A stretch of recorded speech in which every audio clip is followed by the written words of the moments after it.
Welcome everybody back for some more Minecraft on the channel as we wake up from our base camp up on the top of this cliff.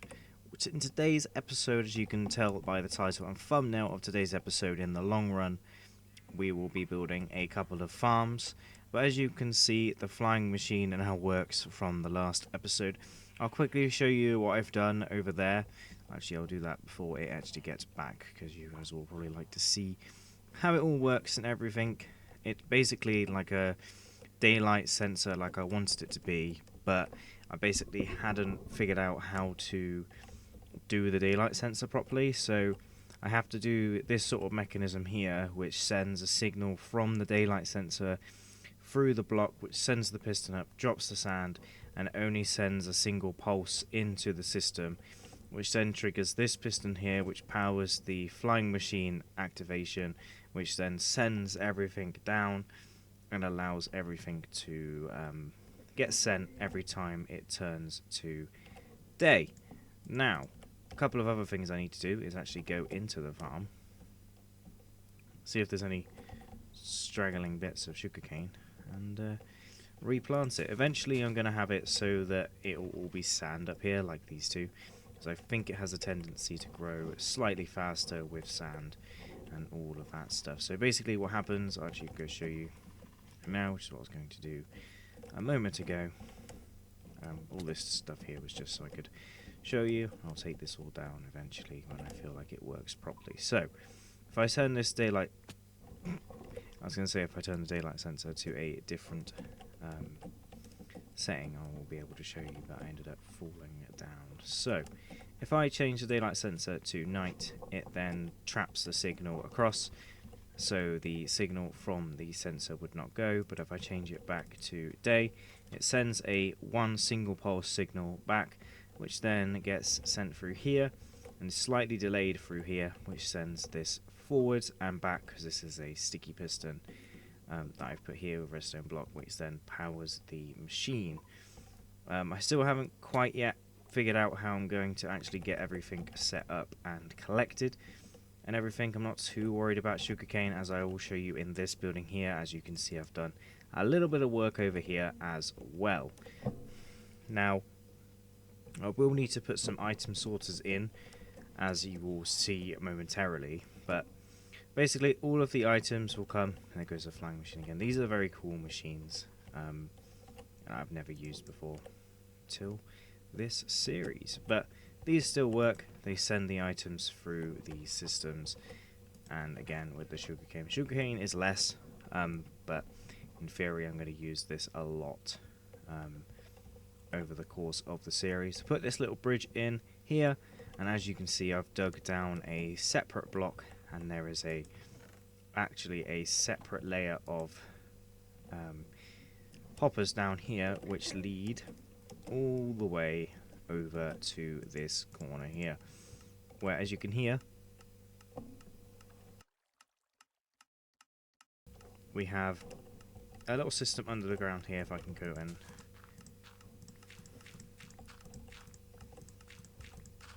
show you, I have no idea where it is. There's a little hopper clock down here, well, not a hopper clock, a comparator clock, which goes to a double chest full of all the items, which then sends it up into a elevator. It's gonna really annoy me that there's some open spaces down here, but there we go. So that will all go tick, tick, tick, tick. It sends all the items up here. I don't know if you can see them in there, but they're all going up there, and then that sends them into this chest, and then this is all my sugarcane, and it goes into this chest as well. Now, I have just set it onto one system here, but eventually we'll have a bunch of stuff. As you can see, we have enough sugarcane to last us a long, long time, and it sort of puts this building to use as a small little storage area, and hopefully we can, I'm actually going to make sure that dispenser system is lower down in the ground so you cannot hear it. So I'll get a little area here. I've got some glass smelted, and that's just to basically replace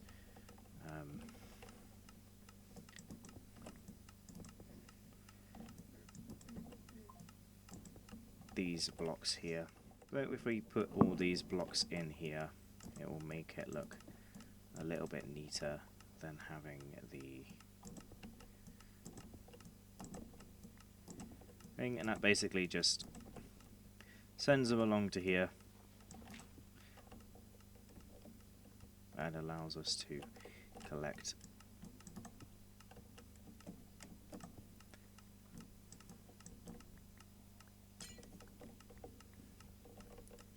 the blocks a little bit easier. It needs to be full blocks like this, because I did try and use the rails like this, but it did not work. I have now run out of glass for those last couple of blocks, but that's okay. Also, I'm using the bamboo wood in here to go ahead and smelt all this stuff down. As you can probably see, there is a lot of bamboo that comes through the system, which is what all this ticking is all about.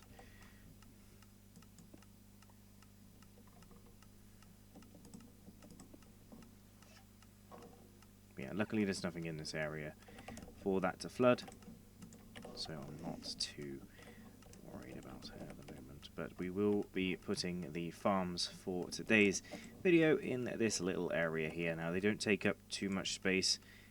We will also stack them in the future.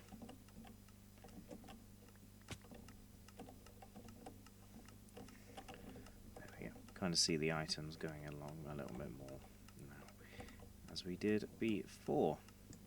Now, for the farms, the actual farms themselves are very, very, very easy to construct.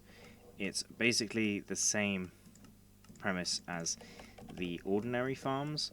We're going to need a bucket of water, which I luckily can just grab from over here. Hopefully I didn't, it doesn't really matter if I were in the water area over here. So then we can go ahead and place this in the rough center, as it's going to annoy me if I do not. Probably about here. My thing is a little bit more powerful than it probably needs to be. And then we need to go ahead and go 1, 2, 3, 4, 1, 2, 3, 4, and so on and so forth, and then just fill in the area like so. We're going to do a potato farm and a carrot farm like this, because they are the ones that are primarily the ones that we can use for this type of farm. And then we shall build a massive, great big auto smelter under the ground and go ahead and do that. I'm going to leave a 2-gap block and then go and build the secondary one here, which will be the carrot farm. And these are relatively easy to build, and they're quite easy to operate and work. The only thing you need to do is make sure you have some villagers widely available. But they're basically a very easy auto farm using the villagers. Quickly just place in all of this stuff here. I'm not actually sure if I've actually got enough rails and stuff. These guys will unfortunately be a little bit trapped in these farms for a little while. We do need to go ahead and head in here and get ourselves some, I was going to say cobblestone walls. Yeah. I don't know if that's going to be enough, but we can always come back and do more. So yeah, I'm going to use cobblestone walls for these farms, as I really want to use and try and keep them as open as possible. And then we go ahead and do this one as well. Yep, definitely needed a little bit more. I'm also going to go ahead and move this one over one, I think. It's going to look quite funny if I do not. But yeah, these farms are relatively simple to construct. You do need 4 villagers for this. You need a couple of hopper minecarts and a couple of actual hoppers and chests and stuff to do this. I'm actually going to put a row in here as well, just so they don't throw stuff to one another. And I might actually go ahead and double these ones up as a little bit of a barrier between the 2 areas. Obviously, we will need to go ahead and light these areas up. We could jump the wall, but that is that. So I will be back not only in the morning, but hopefully with 4 villagers. And a little while later, a couple of cats later, I decided I would go ahead and get these farms completed to their full capacity. Now I can't get past here anymore, which is going to bug me because I'm going to have to build like a little bridge over his head.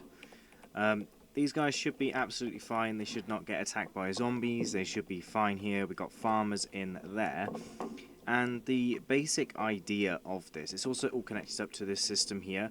Now this system is now unfortunately overflowing, which is why I need to get the automatic sorters all set up and ready to go.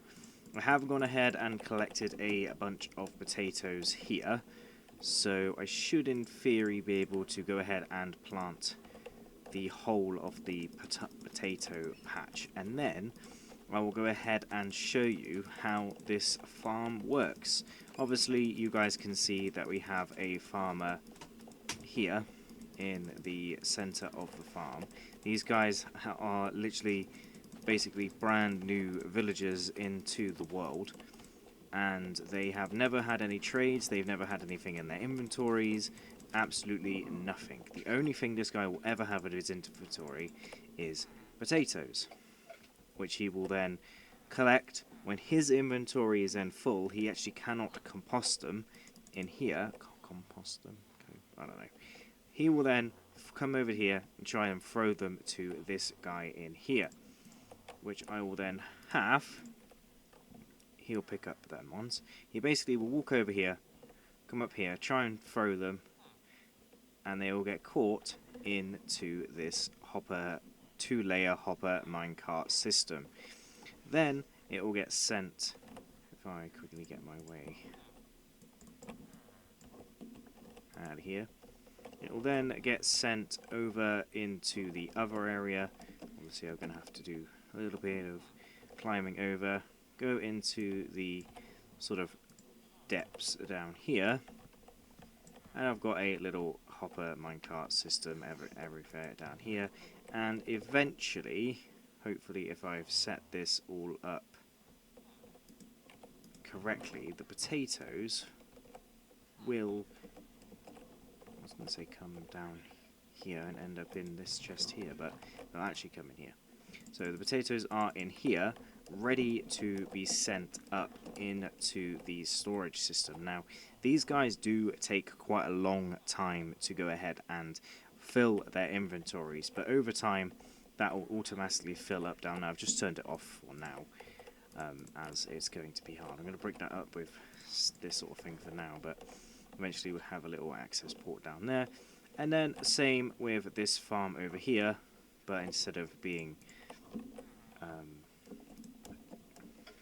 potatoes, this one is for carrots. Now I don't think I have quite enough carrots to go ahead and fill this whole farm in and do his inventory, so I'm going to do half the farm just up until here. This guy's not very happy because I think I did end up hitting him, and fill his inventory with the rest like so. He will then actually go ahead and start planting these over time. I don't know if we're going to be able to see this, but basically he'll end up planting them, and then again trying to throw them to this villager, which I then have the system under here every single time I try and get down there. I bet you that's ruined my redstone again. Yep. But yeah, this hopper line comes down here, and head back down here. Luckily, I have memorized how to actually construct this clock down here, so I'm not have too big of a deal trying to put it back together. But basically that's how that works, and then that's in there, and as soon as I put a redstone into here, it will then set the whole clock off and get everything going into where it needs to go.